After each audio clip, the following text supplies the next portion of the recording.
कदरापुर नाम का एक छोटा सा गांव था। उस गांव में भीमा नाम का एक लड़का रहता था। उसकी भूख कभी खत्म ही नहीं होती थी। वो इतना खाता था जो 5 लोगों के लिए काफी हो। त्योहार का दिन था। उसकी माँ ने स्वादिष्ट व्यंजन तैयार किए और उन्हें एक कमरे में रख दिया। फिर वो अपने बेटे के पास आई जो बाहर था।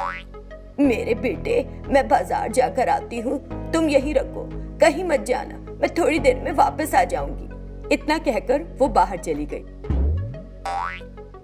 आज त्योहार है ना, मेरी माँ ने कई स्वादिष्ट व्यंजन तैयार किए होंगे, मैं उन सभी को खाऊंगा।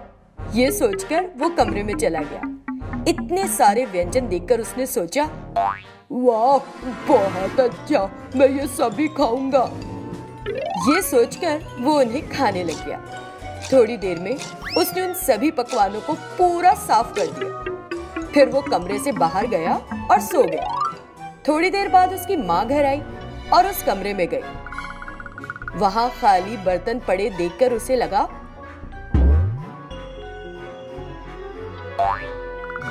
ओ नहीं, ऐसा लग रहा है कि भीमा ने ये सब खा लिया। ये सोचकर वो भीमा के पास गई। उस समय भीमा सोते समय खर्राटे ले रहा था। उसे देखकर वो आग बबूला हो गई। अरे सुअर की तरह खाया और यहाँ सो गया। उठ बेवकूफ कहीं का। क्या माँ, तुम मुझे क्यों जगा रही हो? अरे तूने एक भी पकवान नहीं छोड़ा, सब कुछ खा लिया। मैंने उसे तेरे लिए नहीं बनाया था। दुल्हन के घर वाले तुझे देखने आ रहे थे, मैंने उनके लिए की थी सारी व्यवस्था। अब मैं उन्हें क्या दूंगी? इस तरह उसने उसे डांटा। उस समय एक व्यक्ति अपनी पत्नी के साथ वहां आया। वो अपने साथ कुछ फल भी लाया था। उसे देखकर भीमा की माँ ने कहा, अरे वे आ गए हैं, जा जल्दी से तैयार हो जा। भीमा ने कहा ठीक है और अंदर चला गया। तब उसकी माँ ने उनसे पूछा, क्या तुम ठीक हो भाई? मैं ठीक हूँ। बेटा कहाँ है तुम्हारा? ये यहाँ है भाई, ये मेरा बेटा भीमा है। इतना कहते हुए उसने भीमा को दिखाया। नाम काफी सूट होता है तुम पर। क्या करते हो तुम?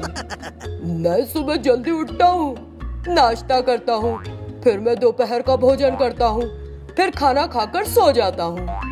क्या खाने के अलावा कुछ और भी करते हो?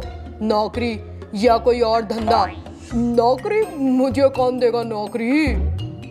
तुम्हारे पास नौकरी नहीं है? ओ अच्छा, तुम क्या करना पसंद करते हो? मतलब क्या कर सकते हो तुम? उसके आधार पर मैं तुम्हारे लिए एक नौकरी ढूंढूंगा। मैं उतना खाना खा सकता हूँ जो 5 लोग मिलकर भी नहीं खा सके। चाहो तो परख कर देख लो। इतना कहकर उसने उनके लाए फल ले लिए और खाने लगा। अरे भाई देखो, कभी हमें भी नहीं खा जाना। शादी के बाद तुम क्या करना चाहते हो? अगर आपकी बेटी दिन में 3 बार खाना बनाती है तो मैं बैठकर खुशी से खाना चाहता हूँ। लड़के बहुत हुआ, मैं सब कुछ समझ गया। अगर मैं अपनी बेटी की शादी ऐसे कुंभकर्ण और आलसी लड़के से कर दूं, तो भविष्य में तुम आकर मुझसे मेरी संपत्ति मांगोगे। मुझे नहीं देनी अपनी बेटी तुम्हें। इतना कहते ही वो पति पत्नी वहां से चले गए। ये देखकर माँ रो पड़ी और बोली, तुम्हारी इस जन्म में शादी नहीं हो सकती। मुझे समझ नहीं आ रहा है कि अगर मैं मर गई तो तुम्हारा क्या हाल होगा। इस तरह वो चिंतित होकर घर के अंदर चली गई। कुछ दिन बीत गए। वो हमेशा बिना काम किए बैठा रहता और खाना खाता रहता। मुझे कुछ करके उसे बदलना होगा, नहीं तो वो कुंभकर्ण की तरह सोता रहेगा और अपनी जिंदगी तबाह कर लेगा। एक दिन भीमा बाहर गया हुआ था। उसकी माँ ने घर में स्वादिष्ट व्यंजन तैयार किए और घर के सभी दरवाजे बंद कर दिए। थोड़ी देर बाद भीमा घर आ गया। दरवाजे पर ताला लगा हुआ देखकर वो घर के पीछे गया और खिड़की से देखा। घर के अंदर उसने सामने रखी खाने की चीजों के साथ एक चुड़ैल को देखा। अगर भीमा आ जाता है तो मैं उसे मार कर इन व्यंजनों के साथ खाऊंगी। मुझे कभी ना खत्म होने वाली भूख वाले आदमी को खाने में बहुत मजा आएगा। मैं उसका इंतजार कर रही हूँ। मेरे पास केवल 10 मिनट है, उसे जल्दी आना चाहिए। अगर वो यहाँ आया तो मैं उसे मारूंगी और खा जाऊंगी। नहीं तो वो कल भी आकर ऐसे ही ढेर सारा खाएगा, तो मैं कल आकर खा जाऊंगी उसे। उस चुड़ैल को देखकर भीमा बहुत डर गया और सोचने लगा, ओ नहीं, मेरी माँ कहाँ गई, पता नहीं ये कहाँ से आ गई, लेकिन मैं बहुत डरा हुआ हूँ। ये चुड़ैल ऐसे आदमी को खाना चाहती है जिसे खाना पसंद हो। मैं तो 10 मिनट बाद ही आऊंगा। इतना सोचकर वो वहां से चला गया। थोड़ी देर बाद भीमा फिर घर वापस आ गया। तब उसकी माँ ने कहा, अरे मैंने तुम्हारे पसंदीदा व्यंजन तैयार किए हैं। माँ, मेरे लिए इतने व्यंजन मत तैयार किया करो, मुझे कुछ चावल दो, आज मैं थोड़ा ही खाऊंगा। इतना कहते हुए उसने जरा सा चावल खाया, जिसे देखकर उसकी माँ ने सोचा, भगवान का शुक्र है, चुड़ैल के भेष में मैंने जो प्रयोग किया वो सफल रहा। अब ये कुंभकर्ण की तरह आलसी नहीं रहा, धीरे धीरे कुछ काम करने लगे तो कितना अच्छा रहे। उस दिन के बाद से भीमा केवल थोड़ा ही खा रहा था और खुद पर काबू रखे था। कुछ दिनों के भीतर उसने भूख पर पूरी तरह से काबू पा लिया और हिसाब से खाने लगा। फिर उसने एक ऑटो खरीदा और उसे चलाना शुरू कर दिया। वो अपनी माँ को सभी कमाए हुए पैसे देता और ऐसा करके उसे खुशी मिलती। कुछ दिन बीत गए, उसे शादी का एक अच्छा प्रस्ताव मिला और फिर उसने शादी भी कर ली। इससे उस परिवार में खुशियां ही खुशियां खिल गई। शंकरपुर नाम का एक छोटा सा गांव था। उस गांव में रहने वाले लोगों को पड़ोसी गांव जाने के लिए वहां बहने वाली एक नदी को पार करना पड़ता था। किरण नाम का एक आदमी था जो एक नाव चलाया करता था। वो लोगों से पैसे लेकर अपनी नाव में बिठाकर ले जाता था। एक दिन राजू नाम का एक आदमी जल्दी जल्दी नदी के किनारे आया। उसे देखकर किरण ने उससे कहा, अरे राजू, आज तुम बहुत देर से आए हो, नाव में अब जगह खाली नहीं बची। नहीं, आज मेरे पास बहुत काम है किरण, अगर मैं सारा काम कर लूंगा तभी तो पैसे मिलेंगे, नहीं तो आज खाने को भी नहीं मिलेगा। हाँ, लेकिन अगर एक और व्यक्ति भी इस नाव में चढ़ा तो ये डूब ही जाएगी और सबकी जान को खतरा होगा। इतना कहकर वो अपनी नाव लेकर वहाँ से चला गया। इससे राजू निराश मन से घर लौट गया। घर पर उसके बेटे बालू ने उससे पूछा, पापा, आप आज इतनी जल्दी घर आ गए, क्यों? तब राजू ने कहा, मैं आज काम पर नहीं जा पाया बालू। इस तरह उसने उसे बताया कि क्या हो गया। ओह, तो इसका मतलब है कि आज हमें भूखा रहना होगा पापा। राजू को उसकी बात सुनकर बहुत दुख हुआ और उसने उसे गले से लगा लिया। अगले दिन राजू फिर नदी किनारे गया। राजू, आज भी तुम्हारे लिए जगह नहीं बची है। ये कहकर वो अपनी नाव लेकर चला गया। राजू फिर से निराश हो गया और घर गया। उसे वापस आया देखकर बालू रो पड़ा और उसने पूछा, ओ पापा, तो आज भी भूखा रहेंगे?